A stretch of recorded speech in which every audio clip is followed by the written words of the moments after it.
भीरा city press club में लाखा welfare association के ज़िले सदर गुलाम अब्बास लाखो, एडवोकेट फराज हुसैन लाखो, अहमद बख्श लाखो ऐं प्रेस कॉन्फ्रेंस कंदे चयो त 13 महीना अॻु एडवोकेट सलामत ख़ान लाखो जे बहरीन गोल्डन सिटी स्कीम ते कब्ज़ो कयो वियो। पुलिस की मदद सां संदसि पुटु असद लाखो ऐं ॿियनि माण्हुनि खे बि अगवा कयो वियो ऐं ट्रांसपोर्ट जे अॾनि ते कब्ज़े समेत संदसि 95 एकड़ ज़मीन ते कब्ज़ो कयो वियो।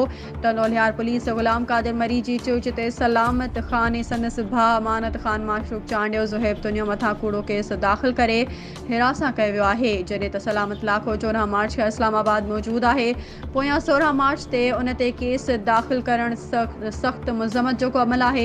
असां पाकिस्तान पीपल्स पार्टी जी आला क़यादत, Supreme Court of Pakistan, army chief, वज़ीर आला सिंध, IG सिंध खां पुरज़ोर मुतालबो था करियूं त मामले जी शफ़ाफ़ जांच कराए संदसि सां इंसाफ़ कयो वञे।